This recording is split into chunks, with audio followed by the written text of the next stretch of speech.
of the hand of the potter, we're all right. If a preacher tells you that you can't, there's no way you can go back on God, well, I'm going to be real nice about that, and I'll just tell you that's not the truth. Just like the prodigal son you read about in the Scripture, many have fallen away, walked away from God over the years. They served Him at one time, and they turned around, they went the other direction. The Bible said that nothing, that's nothing, zero, nothing can separate us from the love of God. Neither height, depth, powers, principalities, things that are, that were, that will to come. I mean, anything. Nothing can separate us from the love of God. But you see, the principal idea that a man comes to Jesus, he accepts Him. It is a willful act of a man's receiving an acceptance of the Lord. You are now in the potter's hand. The Bible said that no man can do what? Pluck you out of the hand of God.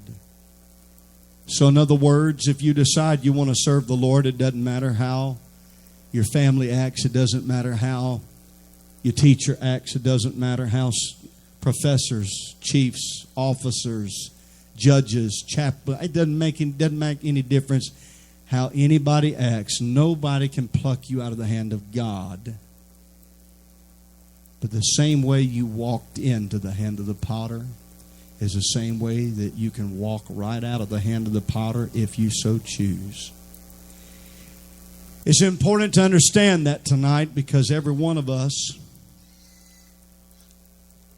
are faced every single day of our life. And I want to talk to you for a minute here. I'm going to try not to preach, but I just want to talk to you. Every single day of our life, from the time that sometimes I think when you're sleeping, but from the time you get up, the time you go to bed, all day long, how many of you know you're faced with so many challenges and so many temptations and so many things to get you mad.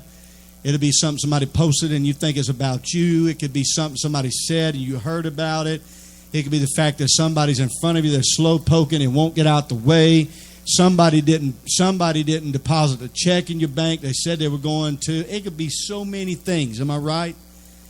Could be the fact that you made your husband dinner and he acted like it wasn't very good, and you got your feelings hurt.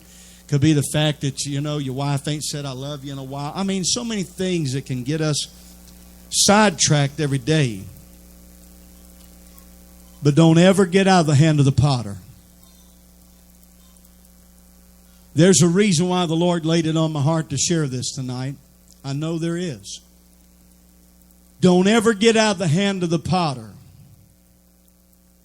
Because the moment that you get a little too far, it makes it so much easier to just go the rest of the way. Brother Billy may have helped me with this. I think I may have preached this up in Tennessee, but I feel like talking about this for a minute again.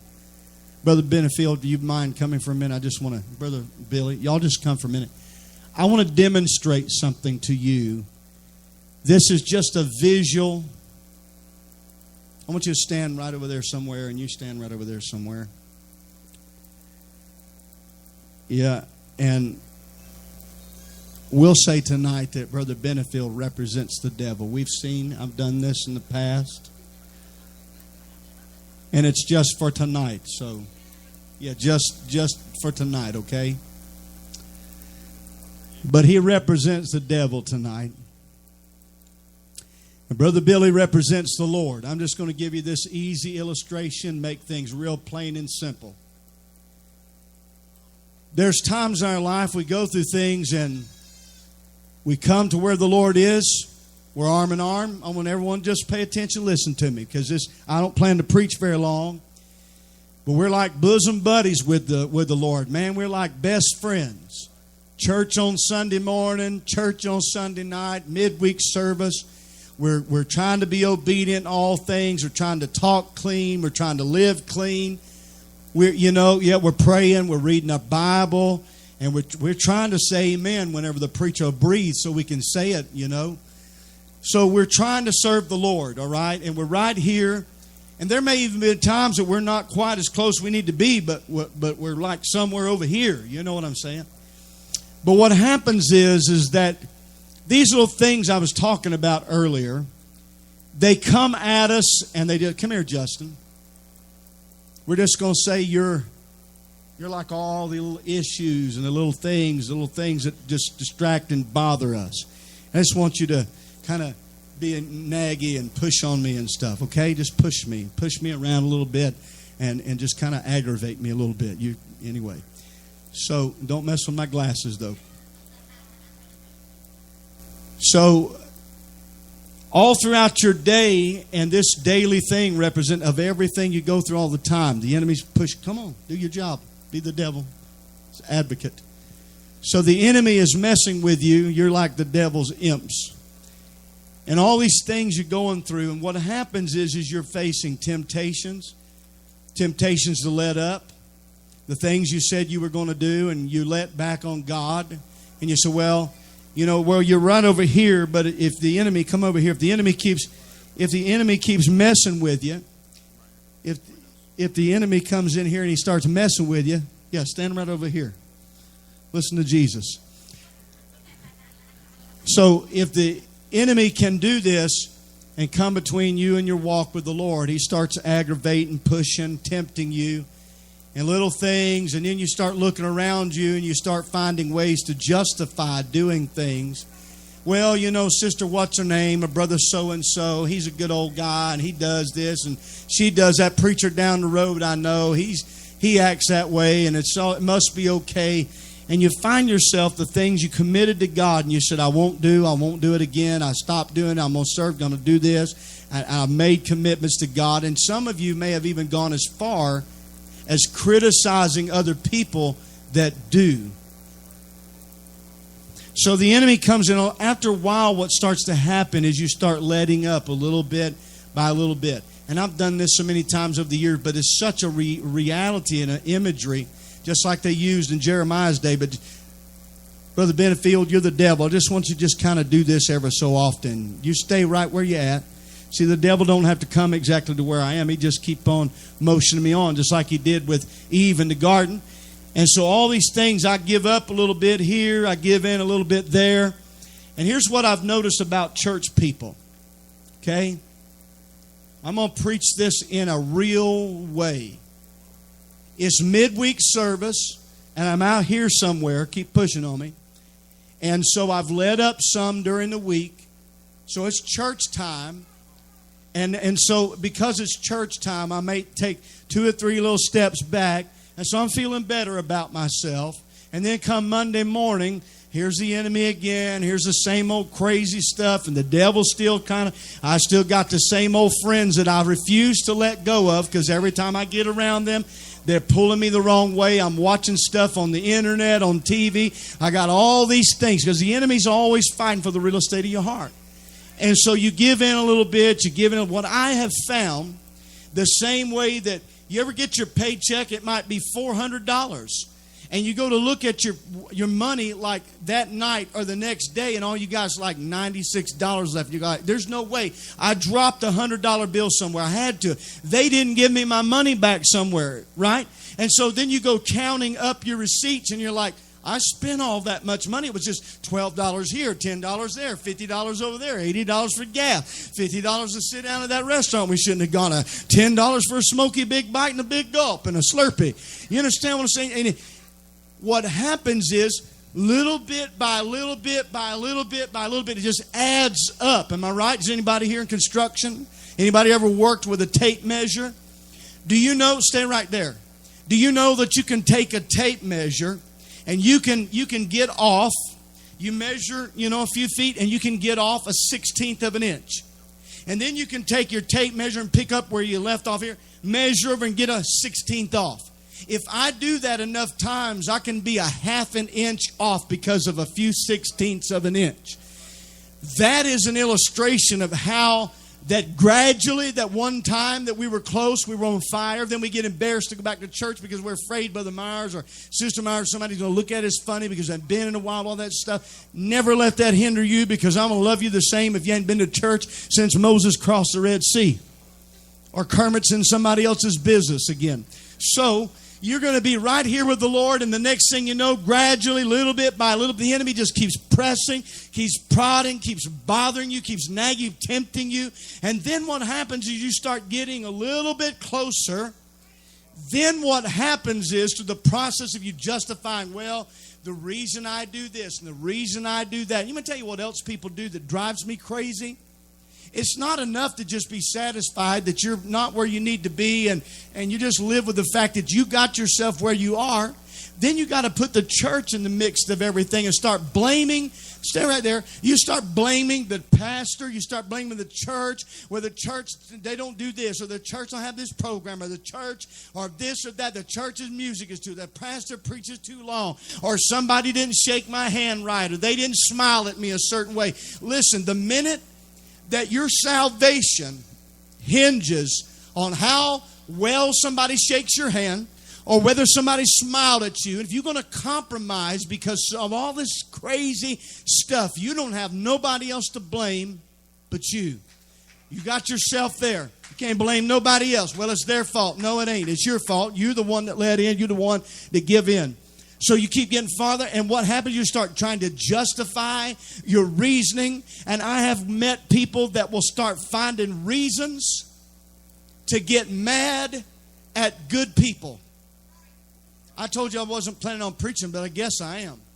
This ain't I usually preach wide open, so when I do this, it don't seem like preaching to me.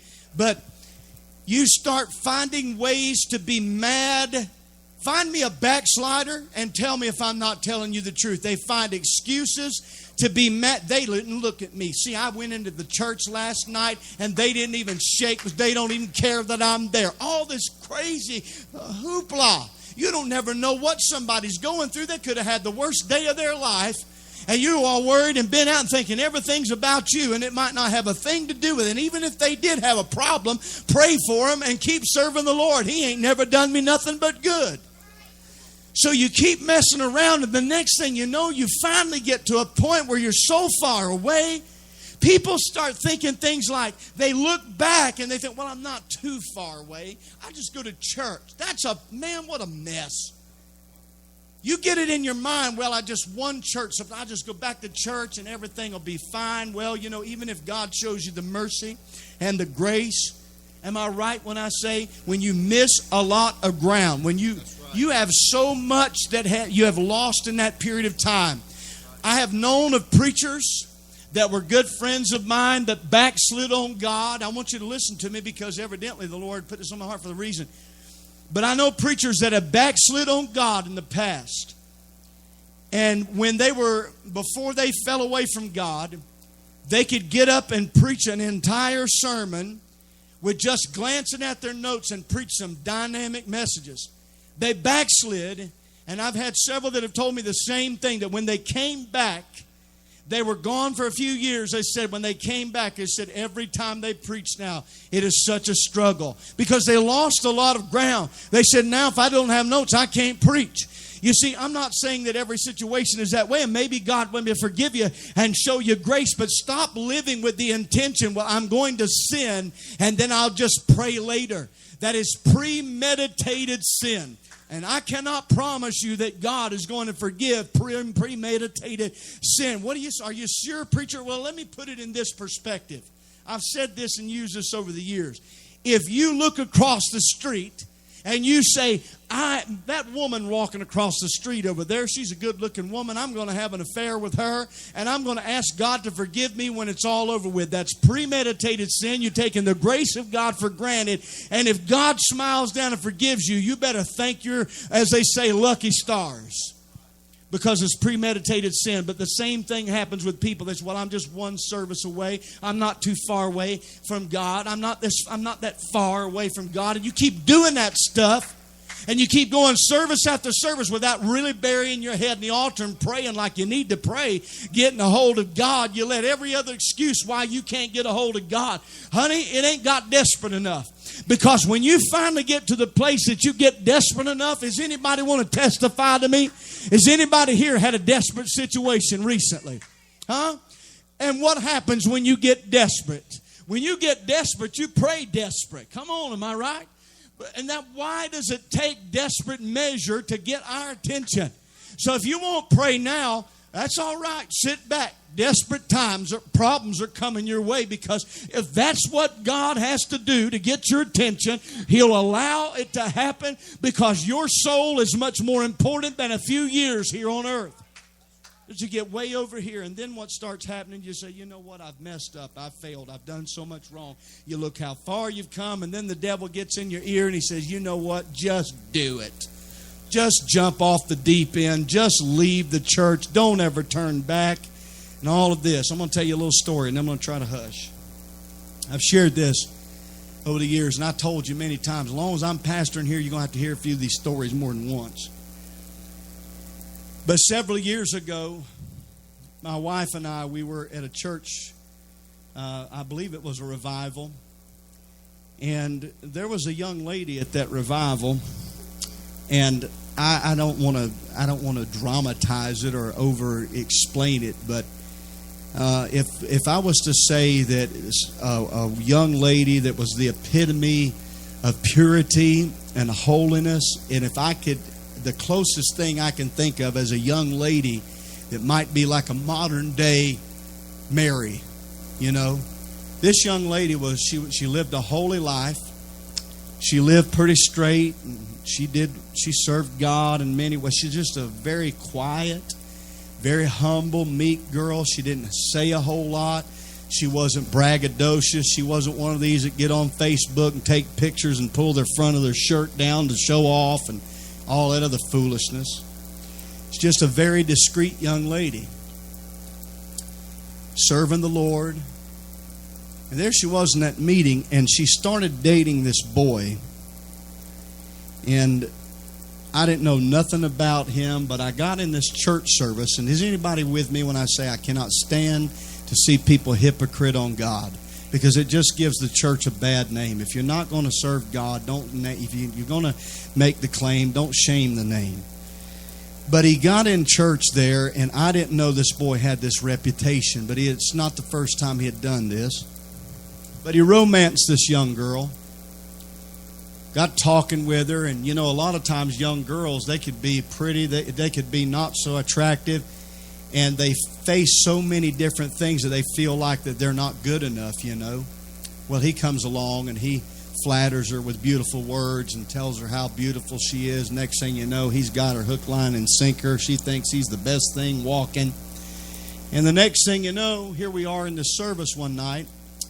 We're praying, and I believe it was revival. We had a powerful service. The Spirit of God was moving. And I remember Sister Myers and I, when we were evangelizing, we spent a lot of time either preaching or praying. It's two things. And I was going around and I was praying for different people. And this young boy, when I went to pray for him, he started jerking and he rolled on the floor and flopped around a little bit. And some people have been around this so long, they know how to fake it, even when it ain't really there. I believe in the real thing, but I don't care for the fake.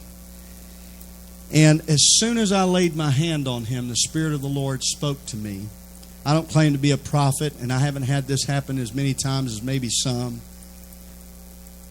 But the Spirit of God spoke to me and said, "They've gone too far." And as soon as the Lord spoke that to me, it scared me, worried me. And I thought, you know, you ever feel like God's telling you something, you kind of question yourself at first? And I laid my hand on her head and I began to pray. And I felt a spirit of heaviness. And what it was guilt. So on the way home that night, we had a long drive back home. I think it was like an hour and a half, maybe 2-hour drive. My wife and I, when we evangelized, we'd drive way out of town, and I'd work late and get home and have 2 or 3 hours of sleep, get up and do it again the next day, go to work. But on the ride back home, we're riding down the road, and I looked over at my wife, and I said, I was praying the altar tonight, and I said, I laid my hand on so-and-so, and I said, the Spirit of God spoke to me and said they've gone too far. And she looked at me and she said, I don't know about that, honey. She said, are you sure? You see, this young girl was such a sweet young girl. I mean, just you can't imagine. It's just so crazy. It'd be the last person on the face of the earth that any of us would pick to do something outside, because she was so strong and serving God, everything she did. So my wife didn't really totally agree with what I was saying, and it wasn't that she was trying to be rebellious. She just couldn't see that either. Well, the very next day or a few days after that, I was talking to another brother who was related.